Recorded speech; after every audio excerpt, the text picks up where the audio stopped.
This is episode 208 of the Focused Mindset podcast. And today you get to find out a brand new way that we can learn from what we've been through in the past. And you find out how I learned the very same lesson in a place that I did not expect. So let's not waste any time. Let's get started.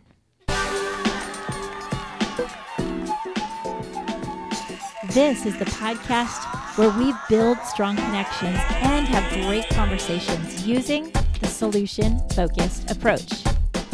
I'm Cher Kretz. I'm a school counselor, a TEDx speaker, and a solution-focused specialist.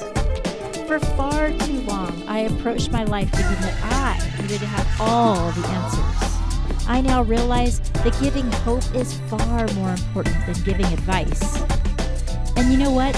We can adjust our mindset so we can be free to focus on a brighter tomorrow and to have empowering conversations.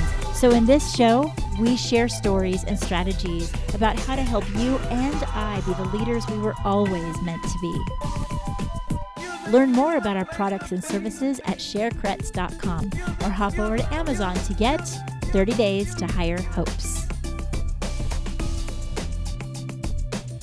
Hello, welcome to the podcast, the one and only podcast that we reflect upon how we can live solution-focused and how we can have solution-focused conversations to be able to be the person that we were always meant to be.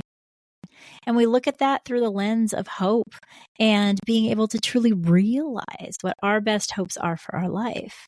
Now, I want to tell you about my last Mother's Day and kind of a lesson that I learned. You see, every year, my hope is, like many mothers, all I want to do is spend time with my kids. There's another part of me that also wants to be alone. It's kind of like a combination of those two feelings, like, let me spend time with my family that I love and just let them be around me, hopefully with no conflict, no fighting. Let's just be together. And then there's also a side of me that says, wouldn't it be nice to have a day that I'm pampered without all of them? On this last Mother's Day, all I really wanted was to spend a little time with my family. And my husband was so cool. He jumped on and decided that he was going to look for an Airbnb up in Big Bear. And sure enough, he found one. I think actually him and my oldest daughter, they got their mind together and they just started looking and finding something that we could get in the last minute's notice. And sure enough, all three of my girls were able to go. And so up we went to Big Bear. And I was happy. And I was so grateful to have that time with them. But I didn't know that I was going to learn a really cool lesson. And it happened when my middle daughter was hanging out with us. And she asked us, let's talk about what advice would you give your younger self? And she posed it like a little game. Let's all talk about the advice we would give our younger self. And all of us started reflecting upon our life and the advice that we would give. And each of us, as we spoke, gave really cool advice that meant something to them in their life. Then we started thinking about, well, how much younger are we talking about? Are we talking about our teenage self? Or are we talking about the person in our teens, in our younger years when we were children, or what? And this all just made us reflect upon the person that we were and the person that we've become. And it was an amazing conversation, not only to listen to the advice that I thought of personally, but what did my husband think of? What did my kids think of, the advice they would give to their younger self? And it is the moment that stands out to me. I mean, sure, we went on hikes in the mountains and made cool dinners and things like that. But it's that conversation of asking, what advice would we give to your younger self that stuck with me? And I want to ask that to you right now. What advice would you give to your younger self? A big part of the solution focused is to be able to reflect on past successes, be able to find times when things went better, to be able to identify when the very problem that we're going through, that we've been through before, and how did we solve it? And also to be able to reframe how we could solve it to have the very, very best results, and then to be able to have the ability to say, based on what I've been through, these are the things that went well. And these are the things that I wish would have gone well.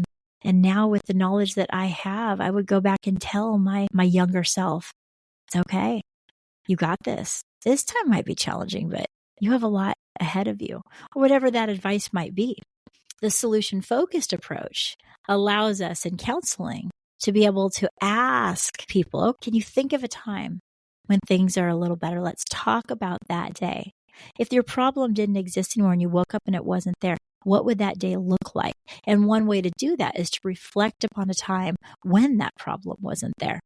Now, with this question, it could take you in many different directions. It's not solely a solution-focused question, but looking at it through a solution-focused lens, I realized that one of the most important things that we can do for ourselves is reflect upon how far we've come and reflect on what we've learned. And what advice we would now give our younger selves allows us to see how far we've come. At the end of the weekend, we were packing up and we drove back the long drive down the mountain. And as we drove, I thought about the advice that my girls gave. I thought about the lessons that they've learned in their life and how they look at life, and how I look at what they went through and how they look at what they went through is totally different. And at that moment, I realized that I did learn a valuable lesson on that trip. I learned that time together is important, but conversations that we have during that time is what counts. And that we should pause and notice how far we've come. We should reflect on what we've learned and share it with each other. Be open to talk about that. I decided to add this story to my book that's coming out very soon, Hope for Today, because it's important that we move forward with our life with a sense of gratitude that's different than it ever has been before, where we celebrate the things that have gone well and celebrate the things that have gone well in the people that we love. I ask you, what advice do you give to your younger self? What stories can you come up with of growth that you've had in your life? Questions that's been answered, problems that have been solved, things that you've learned that have helped you become a better version of yourself, things you wish you would have learned to become that person quicker. And then take a minute to celebrate the moments in your life by noticing the growth. Notice that growth for you, and then look for opportunities to share that with others. And that's the way that we are able to answer the question, what is the next right choice for me? Because we can do that with a greater understanding of where we've been. I will always treasure that Mother's Day. Yes, partly because we all got away in a cabin together and went on a hike and ate good food and played games and laughed. But also because the little game that Cassidy came up with, it's sometimes the littlest of things that can help us grow the most. What is it in your life that's helped you be able to reflect and be grateful? Is there somebody in your life that you need to highlight, that you need to be able to see their strengths and then highlight those strengths? You realize that sometimes people never have the opportunity to be highlighted for what they're doing well. We talked about that a little bit actually in a couple episodes back with Russ Sabella, when he said one of the things that he learned when he went into the schools and started practicing the solution-focused approach, one of the things he learned is that people kind of didn't like it, that he was having some successes, because a solution-focused approach many times does find its way to success quickly. And he found that people were kind of like, who are you to come in here and have success? I know this kid better than anybody. I've been the one that's dealing with him. Give it a few weeks, this kind of attitude. And the lesson that he learned, and that I also realize that I've conceptualized in my life on many occasions, is that people want to be able to be recognized for the things that they're doing and then empowered to do the good work themselves. So they turned their approach a little bit to saying, I don't know if any of this will work. You're the one that's been with this student day in and day out. Maybe you should give it a shot. Let me know. May or may not work. Rather than coming in as a superhero saying, I used an approach and it worked, and where is the problem? It is now gone. It could be so pretentious, right? And kind of like, ew.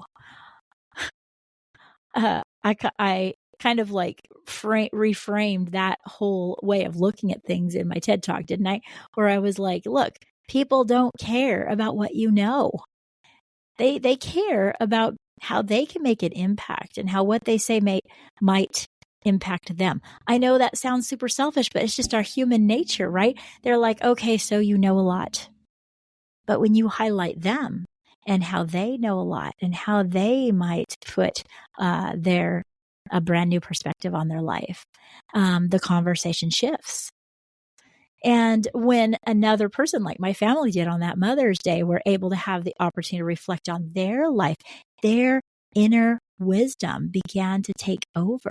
And the advice that we received from each of these family members was valuable. And it also helped us to get in touch with our values. I wanted to share this little story because I want you to be able to find the stories in your life that are happening right now that are helping you learn a powerful solution-focused lesson about how to look at our future and have gratitude for each of those moments. And if you have an opportunity to play that little game, do it. Ask everybody, what advice would you give your future self? And then listen with a lens of really wanting to take in each and every one of those stories. And you never know, might be a great little nugget that you'll take with you for your whole life from a person that you would least expect that it comes from. That's all that's on my mind. This is a pretty short little episode. I guess I will let you know, yes, you should hop over to Amazon. I have a brand new version of 30 Days to Higher Hopes, and the pre-sale of Hope for Today is out right now. Thank you for listening to the Focused Mindset Podcast. And right now, you can hop over to Amazon and pick up your copy of 30 Days to Higher Hopes. But if you want to do something for yourself that's absolutely free, then take my 3-day Lead with Hope challenge.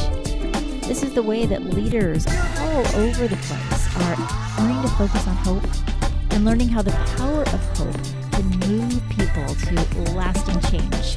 And you join the challenge by heading over to my website at thefocusedmindset.com.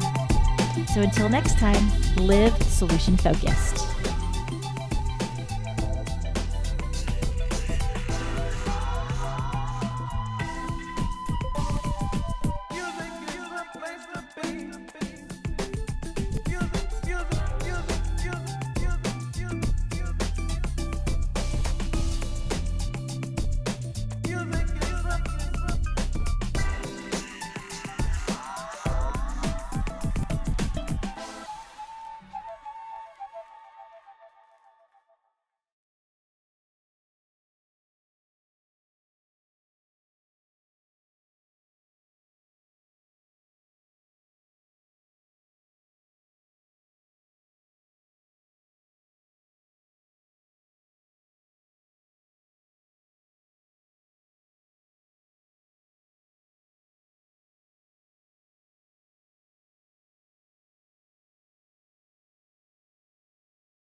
Thank you for listening to the Focused Mindset Podcast.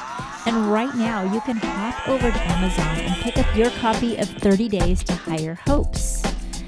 But if you want to do something for yourself that's absolutely free, then take my 3-day Lead with Hope challenge.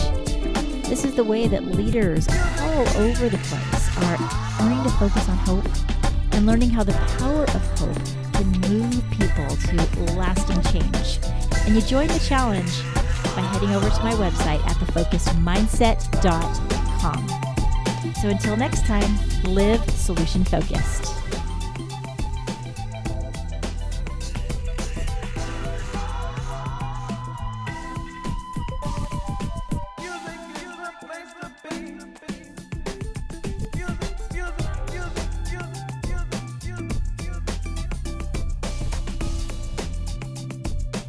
you make